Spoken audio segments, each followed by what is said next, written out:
Hey everyone, this is Mr. Everything, and I wanted to revisit T-Mobile Home Internet for gaming. I've had T-Mobile Home Internet for a little over 2 years, and right when I got it, I did a video showing gaming with it. I mean, before then I had Verizon DSL, so pretty bad, really slow, but it was fairly consistent because DSL lines are pretty reliable, though not fast at all. So the first thing I want to show is if you go into settings, and it's T-Mobile. I just renamed it Starlink to be cute. So you change your band to 5 gigahertz. Now I know I'm not using a Ethernet cable. The router or the gateway is about like 2 feet from the PS5 right now. So then if I go to test internet connection, just to get the most current update, my speeds have gone up significantly. The deprioritization doesn't seem to be as bad as it used to be. I can play any time of the day, 7, 8, 9, 10 at night. It will be slower, but it's usually still well over 100 megabits. And in my opinion, pretty much anything over 20 is usable for just about anything. Now, if you want to do 4K and stuff, then 50 is probably a better spot. But for gaming, I mean, again, I was doing around 7 megabit DSL. So it really just comes down to ping and reliability. Now, you do see you get the Type 2 NAT. To this day, nobody's really explained to me what that entails. I just know it's not as good as an open NAT. But for what I do, games still play. If I want to go into a Call of Duty lobby, it seems to work for me. Whether it's not as good of a match that I get paired with, I don't know. But you can see the download speed there is really good. We're right around noon right now. So it's probably not like too much congestion on the network, but again, 190 megabits, that's basically would only help if you want to download a 100 gigabyte game. The higher the speed, the quicker it'll download. But for just gaming itself, those are perfectly fine. The upload's not bad at 14, but I mean, it could be a little better. Now, I'm just going to go with Modern Warfare 3 just because it's one of the most current popular online games. I have noticed that MW3 does not seem to be very good because, again, I've used this internet for 2 years now. Cold War played pretty good. MW2 played pretty good, but I do just have a bunch of lag with MW3. So I'm not going to say it's the internet because all my other games play. It just must be something with this game. And when you look at a comment section on a Call of Duty post, I mean, there's plenty of complaints, but I did notice a lot of people say something about lag. So I'm not going to put that on T-Mobile Home Internet, but I am just going to use this game anyway for reference. So this is maybe not the greatest game, but at the same time, well, this will be like a good stress test, see if it can handle it or not. So I'm just going to hit start, see how quick I can get into a match. So it's starting me at 47 millisecond ping, and then usually it won't find a match. It'll go to like the next tier, and then the next one you can see it went up to 60. Now, does that have something to do with my NAT type? I don't know. I'm not a hardcore competitive online gamer. And honestly, in the last few years especially, I've really only been into single player story games, just kind of getting burnt out. Call of Duty's pretty lame now in my opinion, but it still does seem to work for me. I always like to keep that thing up there so my latency is around 34 milliseconds, but it looks like it paired me in a 60 millisecond lobby, but then it found this. I actually need to move so I don't play through the viewfinder.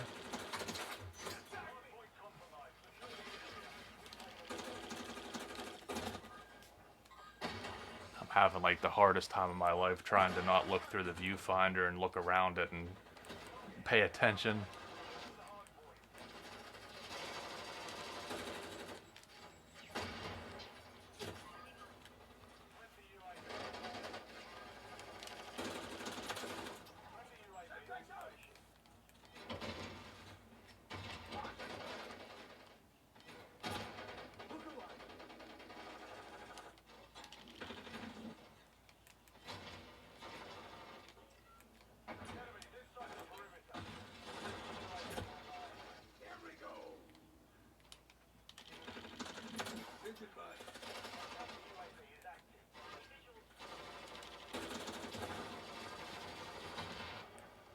I mean, Shipment's one of the worst to play because it's just too fast and furious. I don't like it. But it should be a pretty good stress test with a lot of close action, a lot of player input all on the screen at one time. Probably do one more match and then it should have been obvious, but I am on the PS5, but I think I'll switch to Xbox, maybe try Rocket League or something, because that one you can also see your pings as you play. I know I'm not really going for the objectives, it's just I'm trying to not get killed left and right, which isn't helping, and I hate Shipment, but... And I've noticed like everyone has like a superior level of autism that plays on Shipment.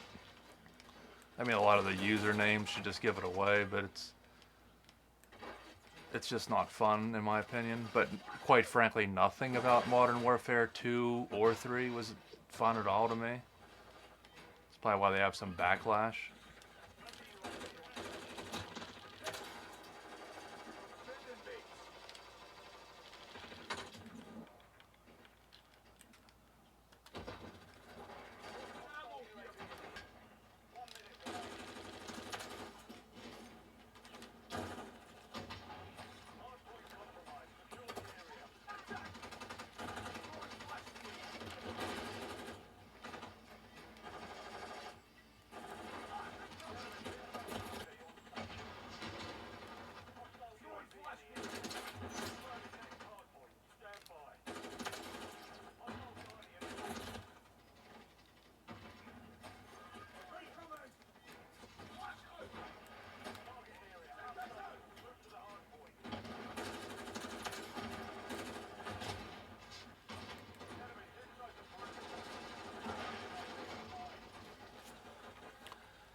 And that was absolutely no fun.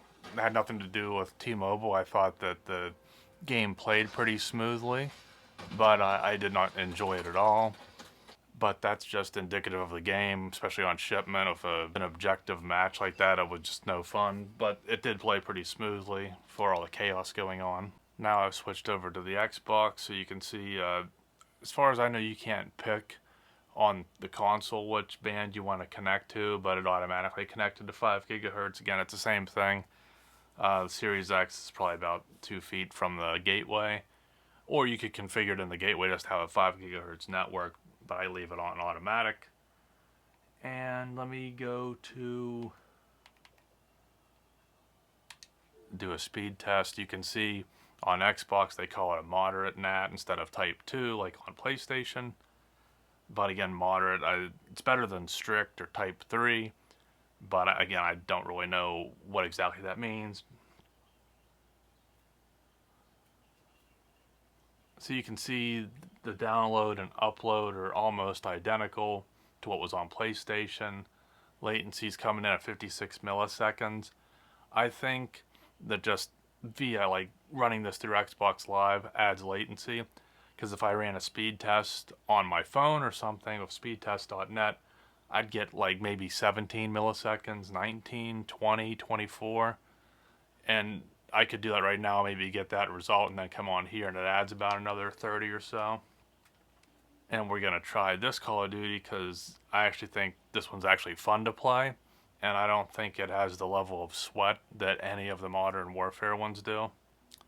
Now you don't get the latency readout on the top, but you can go into the pause menu and bring it up. Now this is an older game with probably less people playing it, although maybe some people are back into it with the new one coming out. So you can see down there it says NAT type moderate. And you can get a readout here, so it looks to be about what Modern Warfare was. I was getting around 35 milliseconds. So I must have been on a Northeast server. So that was the most ideal for that one. So hopefully I can get something good on this one too.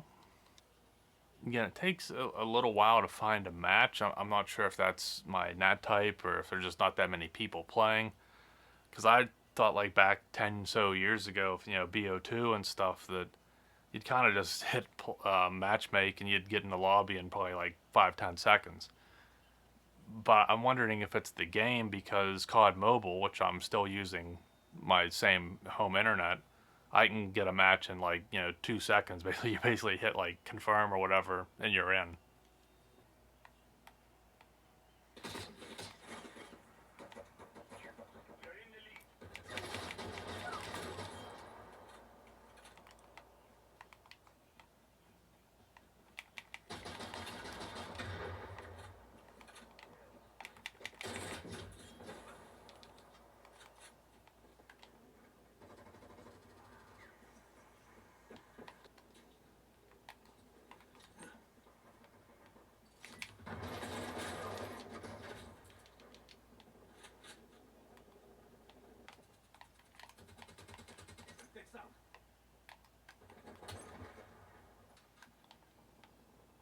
See, it looks like there's no real packet loss or spikes or anything. So it is a lot better than it was a few years ago. So I can have a pretty good connection. It's just the games themselves aren't that fun, but that's a Call of Duty thing, and I just don't have that Fortnite level autism to enjoy modern Call of Duty.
So you can see quite a difference. That's probably why people enjoy Treyarch games more.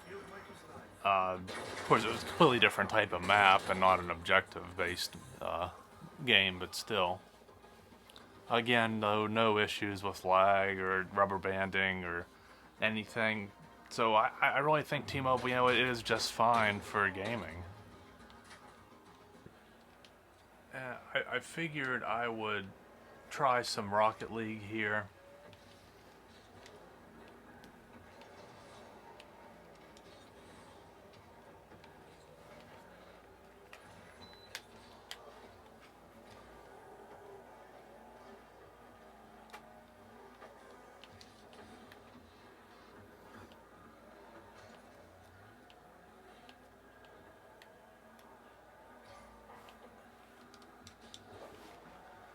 Now, it seems to be dependent upon what server you're in, because like this time I have the best ping, but in other ones I was the only person that had like 1/200. So it probably just depends what location the match takes place in. But when it's like this, it's very even that one though it was 200 milliseconds was still playable.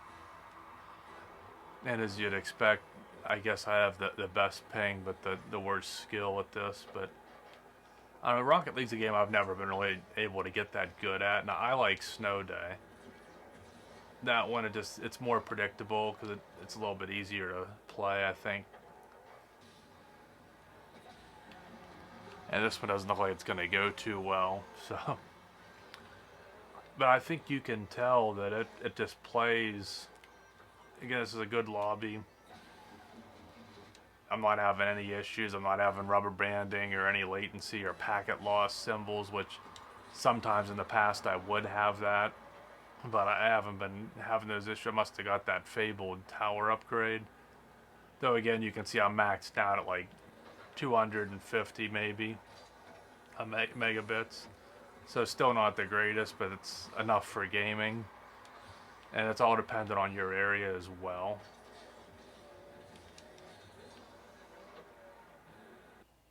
So I think I'll end this video here. I mean, I showed a couple of games that I think are pretty dependent on a good latency, good connection.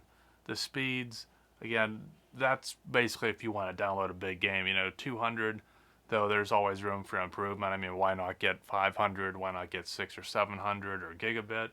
But all that's going to do is make your 100 gigabyte game download way faster, which is always appreciated.